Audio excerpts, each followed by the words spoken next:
Hello world, welcome and welcome back to the channel, where today I'll be designing 3 original characters that are directly inspired by 3 of my favorite video game genres, and reminiscing about these genres along the way.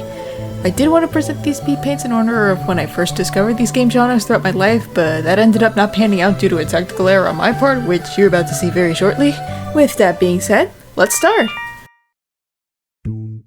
This idea came to me when I realized the genres my favorite games belong to are all really different from each other, which put into my imagination the thought of these genres being neighbors and what kind of interactions they could have based on their wildly different personalities, which, you know, a normal human would think of.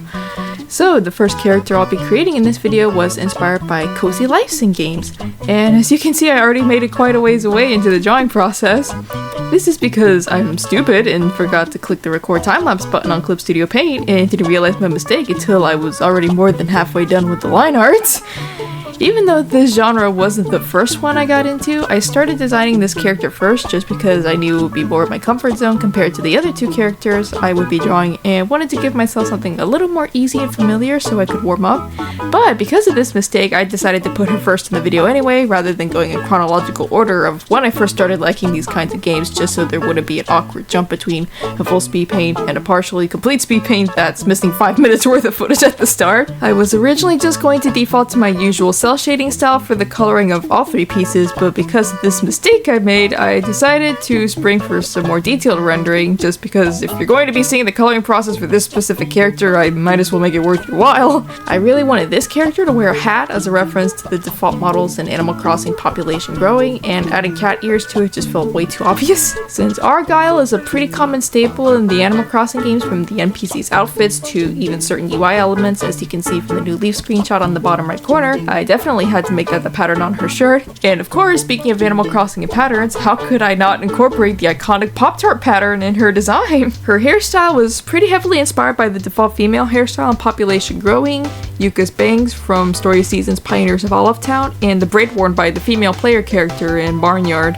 I definitely took a lot of cues from Story Season's Friends of Mineral Town's player characters when designing her outfit, and of course the ribbon at the end of her braid is in the shape of a plumb bob from The Sims. Originally I was going to give her a basket of produce to wear on her back just like Joan in the original Animal Crossing games, and it would have tied in well with the Bokomono references as well, but I felt like her outfit was already too heavily bent towards the farming trope and not enough anywhere else on the mood board, so I changed it to a regular backpack instead. For some reason I had a really hard time drawing her hands holding the straps of her backpack, which, given how often I draw Hifumi, you'd think I'd have this pose memorized, but you know, you can't win them all.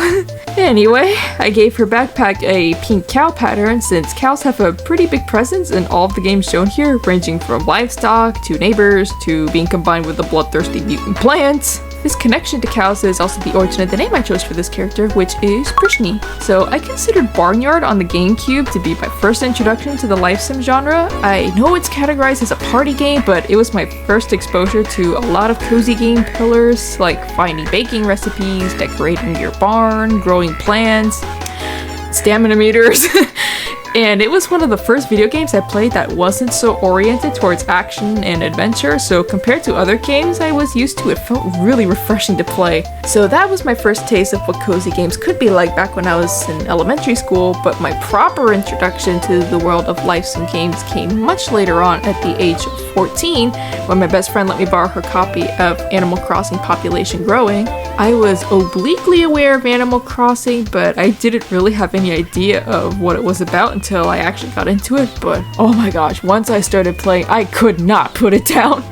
Which, by the way, isn't a normal occurrence for me. I don't get so invested in a game that I ignore my physical needs, except for when I first started playing Population Growing and Pioneers of Olive Town. I still remember my surprise and delight when Wisp Blanca first appeared at my village, the anxiety of having my face turned into a gyroid after resetting, just the feeling of getting yelled at by Rossetti in general because I didn't know how to turn off the NES games when I was done playing them without turning my GameCube directly off, but also because I just wanted to mess with him.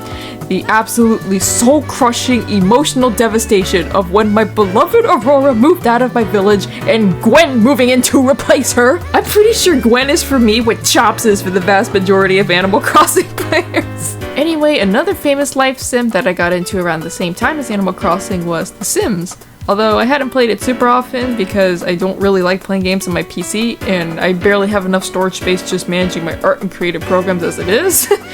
This was another game that I knew about for a long time, but never got around to playing until way later in my life, when I finally bought The Sims 3 and a couple of expansion packs. It was for all the wrong reasons though, as my prime motivation for playing the game was to give one of my OCs alien progeny. Unfortunately, I don't remember exactly when I got into Pokemono, but it was sometime after 2020, so I was definitely in the market for some cozy life sim games to distract me from the persisting horrors of the real world. For Prishni's personality, I knew from the outset that I wanted her to be a very sweet and friendly person, but also has a very short fuse and will completely annihilate you if you say something she doesn't like, even if it's completely anodyne, and she doesn't exactly understand the concept of personal space either, which is inspired by how mean the villagers could be in older Animal Crossing games and their tendency to paint your roof without your consent or crash your house if you're in your living room for more than 5 seconds. Because I was having a lot of fun with Prishni's character, I did some chibi doodles of her on the side just to show her in other states that I really wanted to draw her in, and I think it really captures her duality. Of course, I have to include these sketches for the other characters, so without wasting any more time, let's move on to the next one. The second character of the lineup, but the first one chronologically if you're going by what order I first got invested in these game genres, is based on 3D platformers. At first I was tempted to have this category belong to 3D open world games in general, since a lot of these core games I gravitated to in my childhood, in addition to Mario, included Legend of Zelda Ocarina of Time and Wind Waker, Bugdom, some of the LEGO games, Tony Hawk Pro Skater 2. In the end, I decided to just limit myself to 3D platformers for simplicity's sake. This is my bread and butter genre, although the kinds of games I actually played within it is kind of narrow. So for a long time, the only console I had was the GameCube, and I basically only played Mario games and missed out on a lot of other series like Crash, Banjo, Spyro, and the like. Well, I did play a little bit of Spyro Enter the Dragonfly, but let's not talk about that. I think for that reason, I had a surprisingly hard time assembling a mood board and coming up with a design for this character. And another reason was that a lot of these iconic platformer mascots are anthros, so designing an OC that was completely human based on this theme was an added challenge for me. No joke, I had an easier time coming up with his name than I did his design. I knew for a fact that I wanted his name to end with the letter O, since that seems to be common for platformer protagonists, and I ended up choosing Cosmo because a lot of these games feature stars and other space-related themes in their iconography. As you can see, I was a little more loosey-goosey with his mood board, such as including games that don't fit the 3D platformer genre, and even other IPs that have nothing to do with this genre or characters associated with it at all. Like, what are Kinich and Pajama Man doing in the top right corner? I can explain. You see, I really didn't want to give Cosmo a hat, even though they're iconic for platformer mascots like Mario and Klonoa, just because Prishni already has a hat, and I really didn't want to reuse design elements between these characters, but not having him wear any kind of head accessory at all felt kind of perverse. So I grabbed some Genshin Impact artwork for reference on how to draw an Under the Bangs headband, which I felt was the best alternative. I gave it a little racing check pattern, as well as some wings at the end of the headband's tassels, both as a reference to the power blocks and the wing capped in Mario 64. In hindsight, the wings also resembled the ends of Klonoa's ears, which is a fun coincidence. As for PM, that was mostly a reminder to myself to include a design element on his outfit that changed with his emotions, which is something very unique and specific to PM in the Amelia Rules comics since he's mute. And I intended for Cosmo to be mute too, as a reference to how these platformer protagonists I grew up with, like Mario and Chibi Robo, have little if any dialogue. At first I was going to put this emblem on Cosmo's headband, but that made that area of his design too cluttered, so I put it on his shirt instead, since it was pretty bare by comparison. I knew I wanted his hair to be spiky as a reference to Banjo, and Klonoa's whiskers were the inspiration for the flicking out style of his side locks. And yes, I did give him a vest inspired by that scrap Klonoa Wii design that everybody hated. It may not have worked for Klonoa, but maybe it would work for my OC? This was kind of a danger zone for me though, because until I added color to him, he ran the risk of looking too much like a generic JRPG bandit character. And man, was designing his color palette a struggle. So I only limited myself to 4 main colors: red, yellow, blue, and green, since those are the colors that show up the most frequently in Mario logos. And even with that limited selection, I must have spent hours just trying to map out and duplicate these colors across Cosmo's design without them clashing or having him look too derivative of any one character. So for example, I needed to include yellow somewhere on his outfit, but it couldn't be on his pants or else he'd look too similar to Banjo. It was arguably even worse once I